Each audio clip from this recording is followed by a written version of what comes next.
So today, what I'm going to do is just kind of do a quick presentation on how to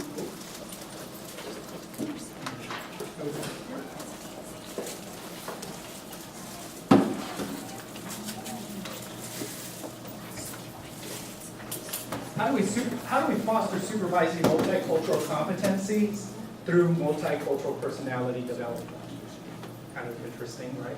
We think about multicultural competency at a very macro level. So if we look at it in its three phases or three components, we're talking about what is our supervisee's awareness and beliefs about themselves and what they bring into the counseling session, as well as what is their knowledge about who they're working with and what are the appropriate interventions or skills to use, right? So that's kind of brief, that's overview macro level, right? So when we talk about multicultural personality, we can't do that yet unless, I know some of you, without understanding the kind of the parameters of supervision really quickly for some of you.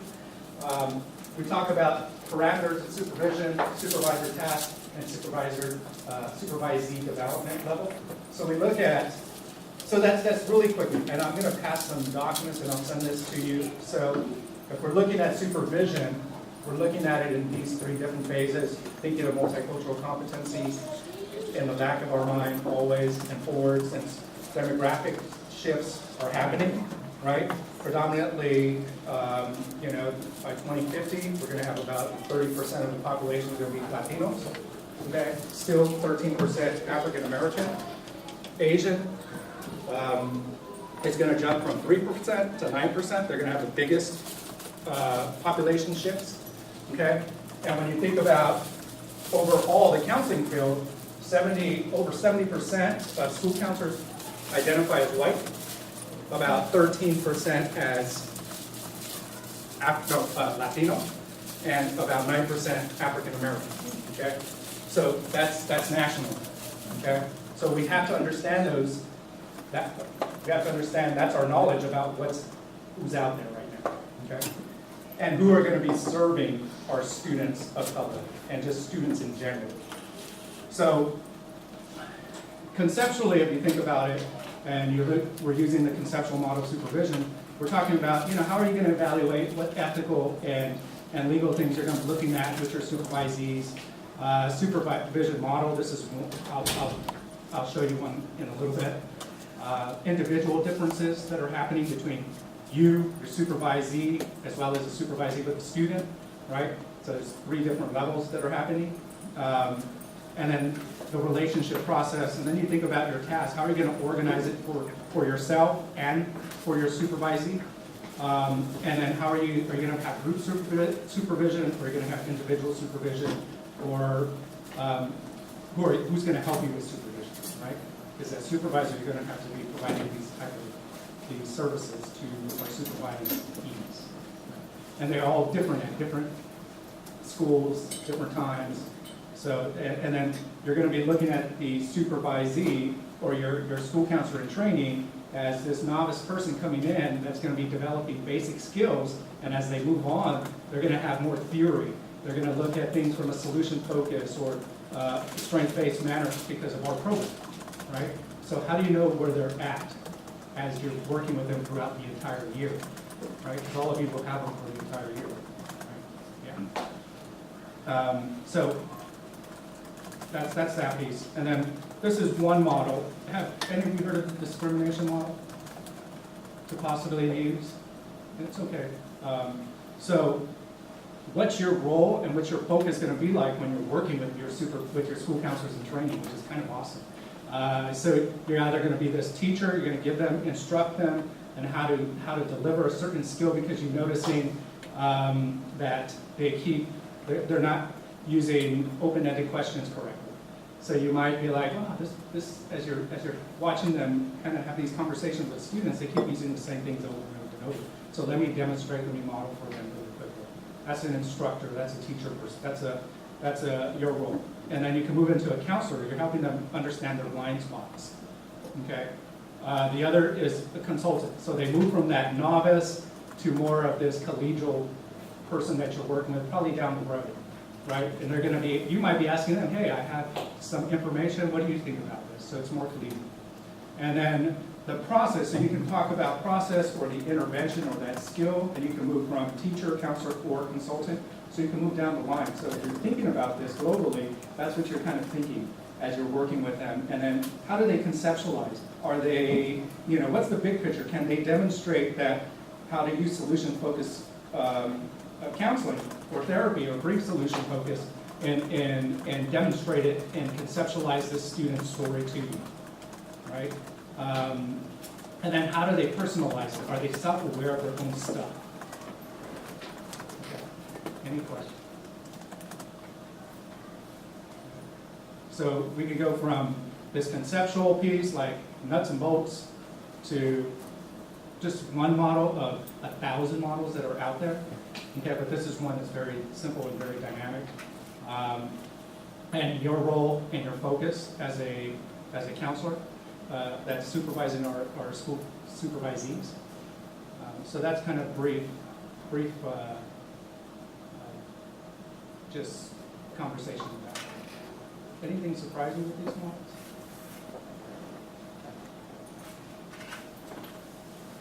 Or thought about it this way?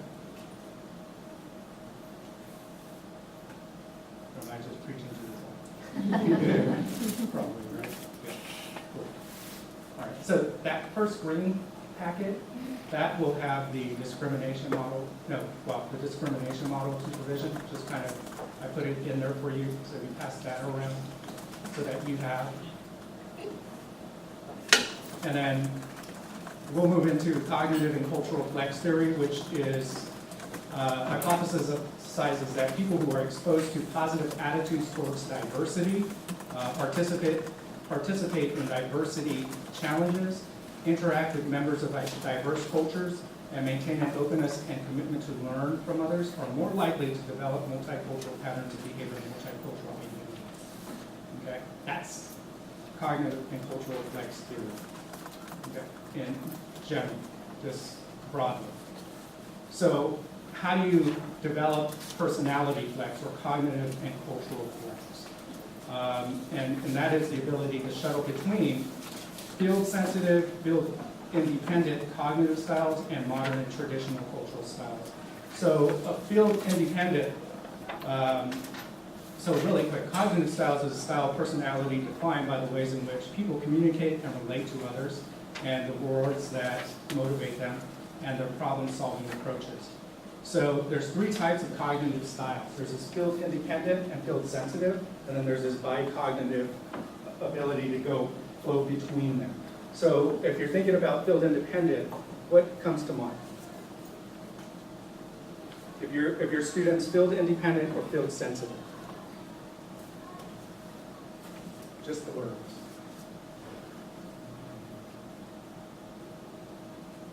How do you think a field-independent person would communicate? Maybe that it doesn't matter who they're working with, that they're independent, the way they're...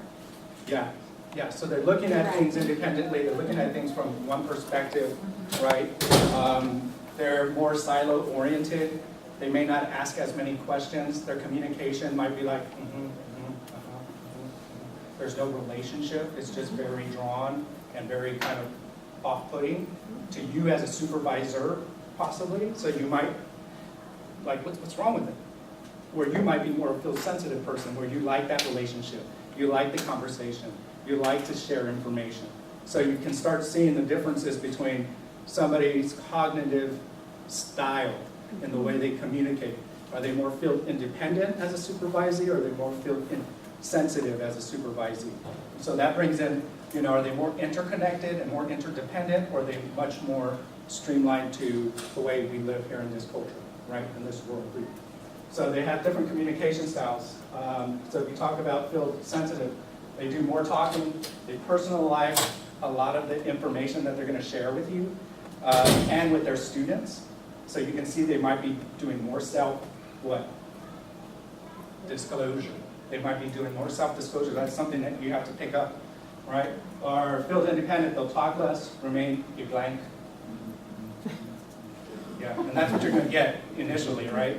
When they're going out there and you have them talk to a student, they're going to be like, And you might be sitting with them, and you might ask them a question, they might not be able to, like, come on, get with it. So they might demonstrate, or their cognitive style might come out as more field independent at first, but then as they warm up and they grow and build these relationships and skills, they might turn more into field sensitive.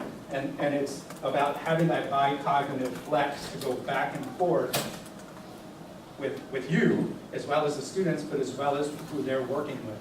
So they're kind of matching. We'll talk about matching that cognitive style with their students and matching with you, so that sometimes we'll butt heads and we're like, okay, I understand. Their communication style is this way, a type of way. Their interpersonal relationship is more informal, field sensitive. Focus on counselor-student relationship. It's all about that relationship. Their motivation emphasizes social rewards to the student. So they might be communicating with the student, and you start noticing that, well, your friends will like you. Instead of the field independent person would be like, well, this would be good for you. You see that? You see the two differences? Like, what's it going to do for you and your family? So like Latinos, and me, like, how will your family feel about this? It's not going to feel good for me and my family because I'll let my family down. Okay, so that's where you bring in that multicultural piece is automatically ingrained in it. So that's kind of the three types of cognitive style, and then we can go into cultural style, right? So you have a more traditional modernist way of thinking, okay? And or a combination of these values. So traditional, what would be a traditional style or value versus a modern value in today's society?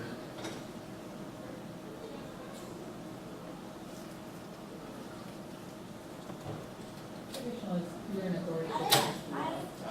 You There you go. defer to you. Yeah, and what would be the opposite? You're more peer.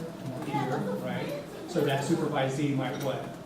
If you notice that I'm looking at you and I've got my head down and I'm like, Waiting for you to. because I have respect, right? Respect for you. So you might be like, well, talk to me. What's going on? You know? So that might activate you. Or it might activate the supervised, the youth school counselor that's working with that student. So you have to draw that out, like, oh, what's going on? Why are you having a hard time with a student that's not talking to you?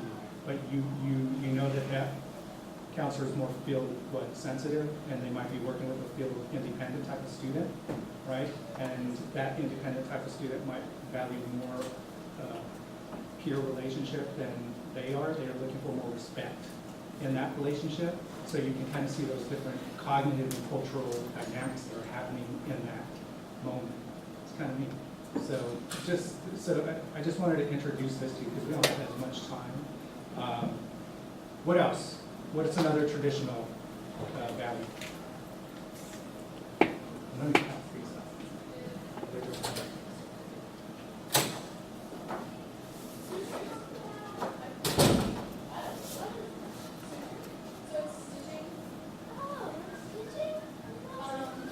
That's field sensitive stuff. And the other one is going to be traditional model. What are some other things you could be looking out for in your supervising? Your school counselor supervising. And I'm giving you cheat sheets. So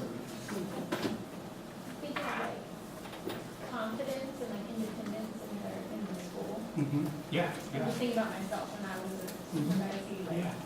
feeling very much like almost like an outsider kind of, and not really being confident in my ability to like collaborate with other staff. And Yeah, exactly. So you were kind of demonstrating more field independent, yeah, so that's good. So you're thinking about it. So those are the things that you're looking for in your supervisees, as well as many other things, right, that are going to be going on. So you can have a combination of these, but it's understanding how to kind of flow between these field sensitive students and also field sensitive students, and also to match, or mismatch. So match or mismatch is really looking at the two types of cognitive and cultural mismatch. So how do we match our styles to those students? Is that considered at all when placing students with certain supervisors? It could be, Do they but take this somewhat into consideration, or? yeah, so what it is really like, so if I feel like I'm mismatched right now with this supervisee, and we're just not meshing, Right.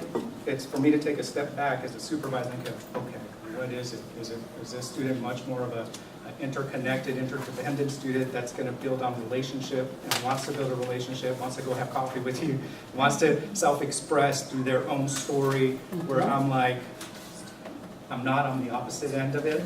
You know, I'm like, no, it's all about, you know, being professional and going home, doing your duties and doing these things, and it's just what we do, right? So that might be a mismatch in Right. communication and cultural styles. Yes. That's about it. So then how do we flow back and forth? And that last paper that you're getting is really to think about match and mismatch, so that you can kind of flow back and forth and be like, excuse my language, shit. This is happening. I see it, because you're going to see it, and I've seen it in myself. I'm more of a field sensitive. I like to hang out. I'll use a story. I'll use context. You know, it's my Latino worldview comes in, and that's what happens, and that's normal. That's okay, and it's normal to be field independent and have those values and needs. But how do we make sure that we work together and communicate and effectively model that for our school counselor supervisees, so that when they start working with their students, they understand what's going to activate them. Because we all get activated by people all the time, right? So those are all the things. I'm going to send around scales. So there's scales to this that you can use. So you can have your supervisees fill out the scale, and you can fill it out too, so you can share back and forth, and then you can do observation. I have an observation in here. So you can go, okay, this is what you're saying, this is what I'm observing, they're kind of mismatching, right? So you can actually see that, and with yourself. Okay. So let me send that down the road. So this one is going to be measuring field sensitivity and independence, okay, by cognitive orientation to life scale, as well as the observation checklist. Just a couple of quick questions.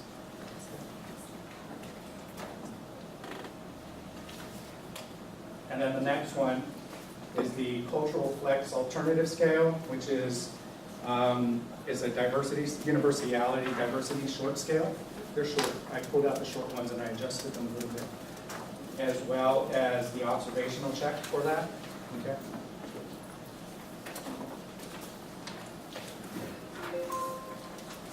And then the last one you're going to get is the supervisor cognitive styles checklist for your students if you want them to observe your style of communication. Yeah, right? Because then they can kind of understand how you communicate.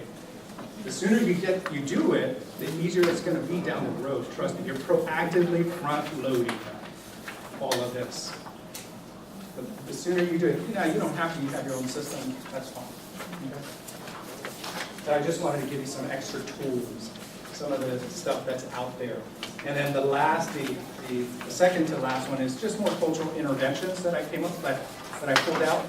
So empathy project, so if you're noticing something, you can have them do like an empathy project, and I've written it out. Script writing and role playing as well, which you're already doing. Modeling, how do you model certain behaviors or certain skills. Diversity challenges for them as well, like get them out and make them go into the community and understand the community they might be working with. Okay, understanding, why does this block always have, liquor stores? Well, let's talk about why the liquor stores and these check stands are here. That's something that they need to know, right? We need to understand that. Why are, when I grew up in East LA. We had check stands where you can go get an advance on your check, and they charge you crazy amounts of interest. So by the time you pay the back, you're owing them more than what you get back, So there's liquor stores on the corners. So why is that?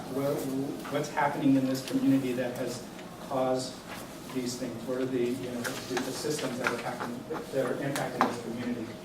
And then travel. They travel somewhere during their break. Tell them to go travel somewhere. It could be down the road. It could be down to another county. I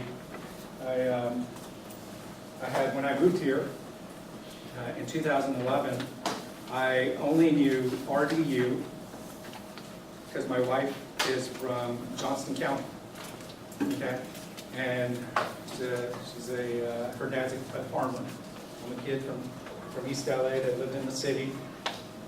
Concrete jungle. I had no idea. Farms? What do you mean farms? Cows? What do you mean cows? Tobacco? What is tobacco? And every day I was asked, what's that thing I planted out there? And I'm like, I have no idea, right? But I only knew RDU, the Johnston County, Smithfield, Four Oaks. That was my only impression of North Carolina, coming from LA. Okay. Finally, was able to take her uncle took me on a tour to Raleigh. I was like, oh, wow, this is different. This is neat. This is different. I guess it's not all trees, because when I would drive down the freeway, I was like, where's everybody going? Because in the city, you just see buildings, right? That's all, and you can see distance in LA at least. But for me, I was like, wow, there's trees. Where all these people live? They keep going into the trees, into the bushes, into the forest, right? And then finally, I pulled off into one. I was like, oh, there's a city here. So those are field trips. For me, that was field trip. Even coming from LA and go visit, the beach. Venice Beach for me was like, oh wow, there's Venice Beach. I had no idea there was Venice Beach. I heard of it, and I lived in LA. I lived in East LA. I'd go on a field trip. There was our little house. There was the projects, Maravilla projects. There was East LA City College, a 2-year college. Going from my little house, walking around the project, and going to the 2-year community college and visiting and walking on campus was an experience, right? First gen, underserved, under-resourced parent, we lived on welfare for a long time. Both parents were incarcerated. I was a foster kid. So all of these different things have shaped and developed who I am and the way I communicate, the way I cognitively think about things. So those are things that are happening for you all in your own personal lived life experiences, as well as those students that you're about to come and work with your students. So we got to catch them. We have to catch them because they're very young. This program has a very young group of students. Okay, so we're trying to help them get there. But it's going to take lived experiences and some years to get there. But I think you all are amazing, awesome. So you'll get them there, right? But I think it starts with us. Assess ourselves. Where are we at? And then when we know we're about to butt heads, because I know some of these situations, I know I'm going to have them in question. So that's about it. And then I have another one, but I think I've bombarded you enough with stuff. Are most of the students 21, 22?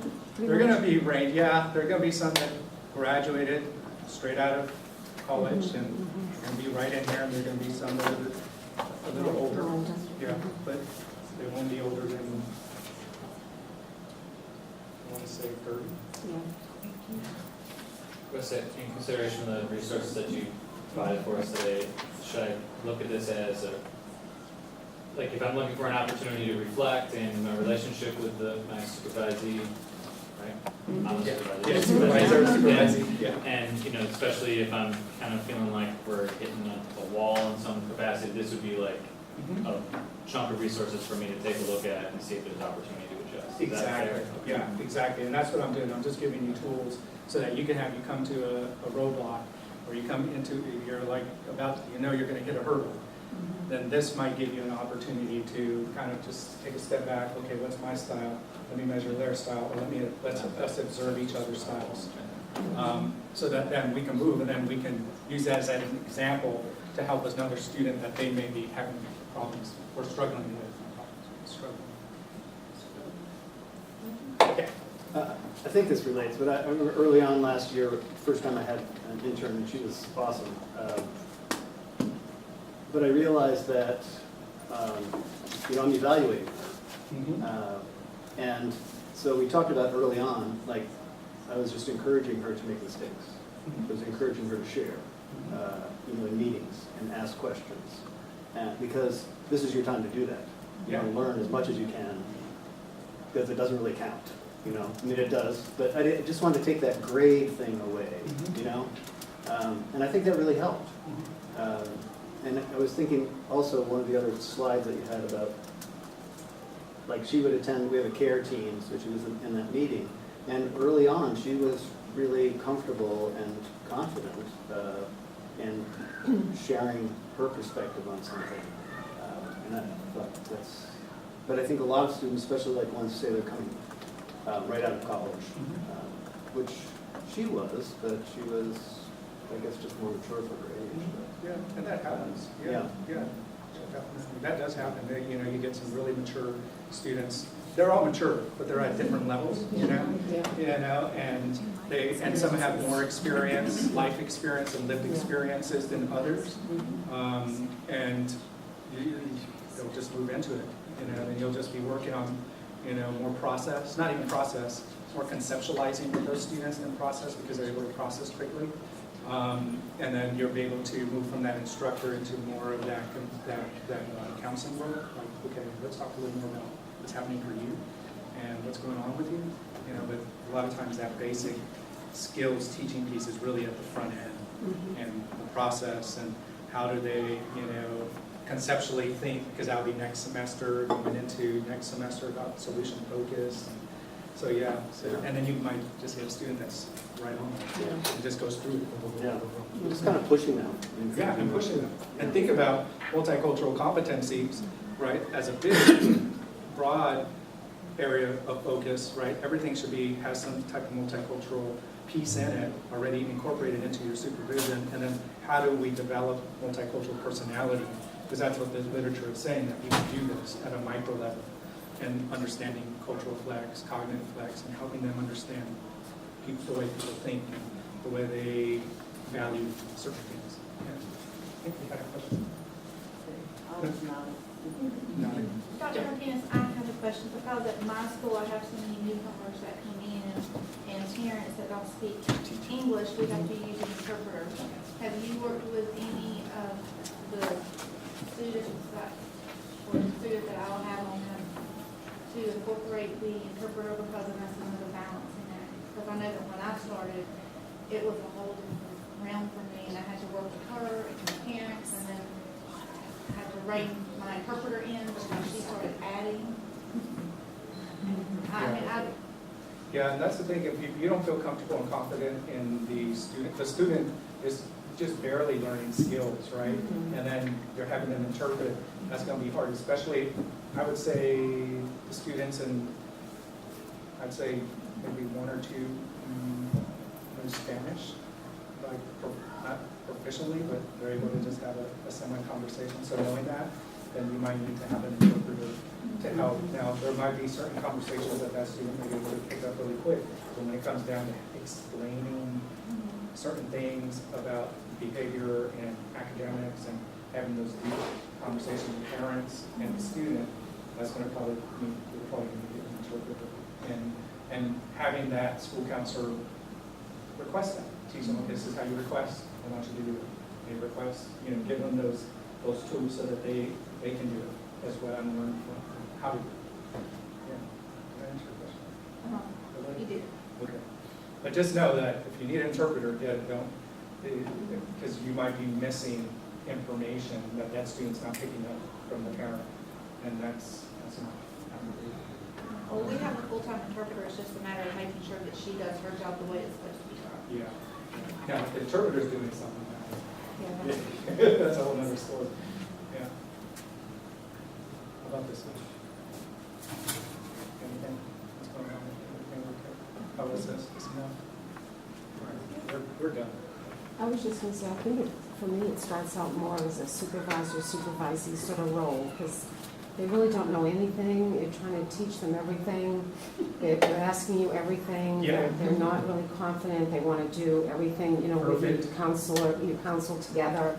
we go and do classes together, you know, and then for me, I've had a lot of interns.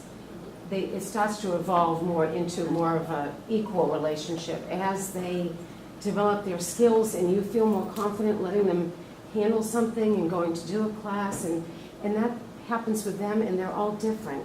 Some sort of jump into it a little bit more quickly. They've maybe had some teaching experience maybe or something. So they're all different, and I just take each one where they're coming from and we go from there. Yeah, So, yeah, definitely, and that's, you know, part of that is, if we go back to this discrimination model, that's what you're doing. You're moving from this teacher, yeah, instructor role to Right. this counseling, to this consultant collegial kind of yes, place. it evolves. And it evolves. It And does. you may have to help them with strategies and Yeah. process, and then you may have to help them more with conceptualizing big picture stuff. And you might have to personalize it a bit with their own self-awareness. Right. And you might be doing these things all with the same student, and you might be instructing them on something, but you also might be counseling on something else, and it all ebbs and flows. Right. And you also talked about from this novice to expert practitioner in the field, right? So you talk about the developmental level, and you talk about those tasks to help you as a supervisor get there. So you're putting and incorporating it all together for that student, and as supervisors that are going to be supervising, that's what you're doing. So I just wanted to throw that out there. Yeah, I think so. It's good information. I think it's good too, I know at the high school level where I am, you know, I'm their supervisor, but I let each of the counselors work with them on individual projects too. Yeah. So it's not just all about me, but they learn different other styles as well. It's good. And so that they kind of flow with different projects, and, you know, interns we've had, they've done, you know, college nights, the financial aid, they get to see the whole thing because they're shadowing other counselors as well. Yeah. And then, you know, we, you know, sit and have some feedback on that.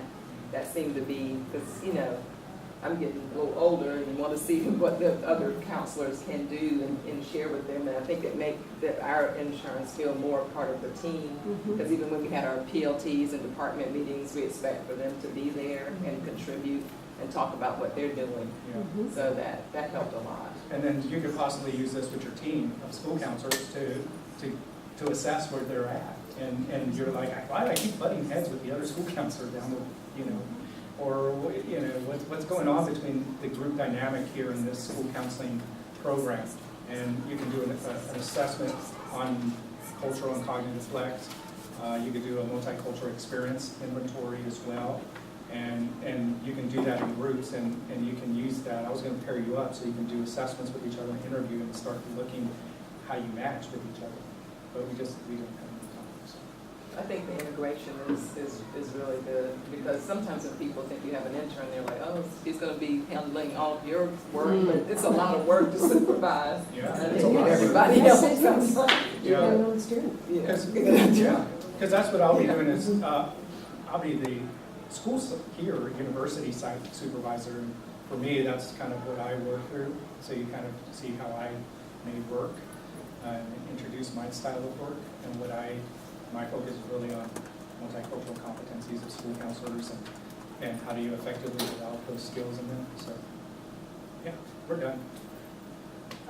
Yeah, we're done. Any other questions? Was this?